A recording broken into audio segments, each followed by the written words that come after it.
یہ بھی بابے ہیں، یہ بھی بزرگ ہیں، تو ان کی جانب منسوب کر دیا گیا۔ جو چیز منسوب ہو اس منسوب چیز کو غلط کہا جاتا ہے، نہ کہ جن کی ولایت یا جن کے مقام اولو العزم مقام کا ثبوت ہو ان کو غلط کہہ دیا جائے۔ کیا موضوع اور اسرائیلیات حدیث نہیں ہیں؟ کیا ان کی وجہ سے جناب رسالت باب صلی اللہ علیہ وسلم حضور جانے جانا صلی اللہ علیہ وسلم پر تم تان کرنا شروع کر دو گے؟ یہی کہو گے کہ یہ موضوع روایات ہیں، ان کو ایک طرف کر دیا جائے۔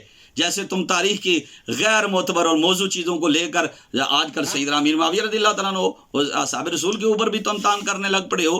تو ہمارے استاد کہتے تھے جب تاریخ میں کوئی غلط بات آئے گی تو تاریخ کو غلط کہو گے، نہ کہ صحابی کو، کیونکہ صحابی کا اولو العزم مقام ہے۔ اس لیے ان چیزوں کی طرف توجہ کی جائے جو میں اعتراضات کر رہا ہوں، اور ان کے اوپر غور و فکر کیا جائے۔ پوری کتاب غنیت الطالبین حضور غوث اعظم کی طرف منسوب ہے، اعلیٰ حضرت فتح رضویہ میں لکھتے ہیں۔ پوری کتاب 500 صفحات ہے، پوری کی پوری کتاب حضور غوث اعظم کی طرف منسوب ہے۔ یہاں تو پوری کتاب منسوب ہو جاتی ہے، ایک قول کا منسوب ہونا کون سی اتنی بڑی بات ہے؟ اب یہاں سے یہ بھی دیکھیں کہ یہ کہا گیا جی کہ اشرف علی تھانوی کا جو آپ نے کہا ہے تو کلمہ یہ بھی نہیں جاری ہوا وہ بھی نہیں جاری ہوا۔ میں نے ایک بات کہی تھی کہ چشتی رسول اللہ کا کلمہ اس کا اجرا تو نہیں ہوا، چونکہ واقعہ غلط تھا، اس واقعے کا ہم انکار کرتے ہیں بالکل۔ اگر کسی نے شتیحات یا سکر کے اوپر محمول کیا ہے، تعویل کی ہے، تو میں نے کہا تھا کہ کچھ لوگوں نے کی ہے تو وہ سکر والے جانے یا شتیحات والے جانے، لیکن شریعت ظاہر کے اوپر فتویٰ دیتی ہے، شریعت ایسے چیزوں کو نہیں مانگتی۔ شریعت کے نزدیک یہ قابل گرفت ہے اور اس کے اوپر گرفت ہوتی ہے، اس لیے ہم جناب یہ کہتے ہیں کہ یہ منسوب کر دیا گیا، بالکل یہ درست نہیں ہے، یہ غلط ہے۔ اس لیے کہ اگر یہ ایسا جاری ہوتا تو پھر اس کا کوئی پایہ ثبوت تک بات پہنچی ہوتی، لیکن ملفوظات کو لے کر ان بزرگوں پر اعتراض کر دینا یہ بات غلط ہے، اور یہ بات سوائے اس زبان سے ادا نہیں ہوگی جس وجود کے قلب کے اندر خباثت اور رذالت بری ہوئی ہے۔ اب دوسری جانب یہ علمداد ہے، اس کو اس کے جانب اس کے ساتھ تقابل اس لیے نہیں دیا جا سکتا کہ یہ دیکھیں یہ میرے پاس اصل ہے، یہ 1336 ہجری ہے۔ بھائی 1336 ہجری میں مطبوعہ تھانہ بھون یہ جو رسالہ ہے یہ اشرف علی تھانوی نے 1336 ہجری میں اپنی زندگی کے اندر چھاپا نا جی، اپنی زندگی میں وہ حیات ہے، زندہ ہے۔ دوسری جانب ان بزرگوں کو گئے ہوئے زمانہ ہو گیا ہے۔ میں بار بار یہ کہہ رہا ہوں، پہلی بھی ویڈیو میں نے یہ کہا تھا، اور یہ اسی کے اوپر صفحہ نمبر یہ 35 سے یہاں پر وہ یہ لکھا ہوا ہے کہ تیرا جس کے ساتھ تیری نسبت ہے وہ بڑا متبع سنت ہے، اس لیے جو کلمہ تو پڑھ رہا ہے، جو تیرے منہ سے زبان سے جاری ہو رہا ہے، اشرف علی کی جانب یہ نسبت ہو رہی ہے، یہ نسبت تیری جو اس وجہ سے ہو رہی ہے کہ جس کے کا تو مرید ہے وہ بڑا متبع سنت ہے۔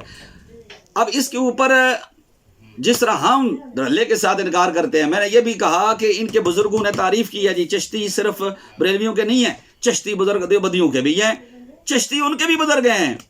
یہ میں نے کہہ دیا۔ قاسم نانوتوی نے منظوم تعریف کی ہے چشتی بزرگوں کی، منظوم شجرے کے اندر اشرف علی تھانوی نے چشتی بزرگوں کی تعریف کی ہے، اور اجمیر کو اجمیر شریف کہا ہے، اور جو حضور غوث اعظم نے کہا تھا کہ میرا قدم ہر ولی کی گردن پر ہے، تو جب معین الدین چشتی اجمیری نے کہا کہ میری گردن اور سر پر ہے اور میری آنکھوں پر ہے، تو انہوں نے کہا اس پر تو حضور معین الدین چشتی اجمیری کی فضیلت ثابت ہوتی ہے۔ یعنی اشرف علی تھانوی کے نزدیک تو غوث اعظم پر بھی خواجہ معین الدین چشتی اجمیری کی فضیلت ثابت ہے، وہ کہتا ہے، تو پھر اندازہ کرے کہ یہ کیسے کہا جا سکتا ہے کہ یہ بریلویوں کے ہی ولی ہیں، ان کے ہی ہے۔ ٹھیک ہے، ہم تو الحمدللہ دعوے کے ساتھ کہتے ہیں کہ ہمارے ہیں، ہمارے بزرگ ہیں، اور انہی کی نسبت کی وجہ سے ہمیں اسلام اب تک پہنچا ہے۔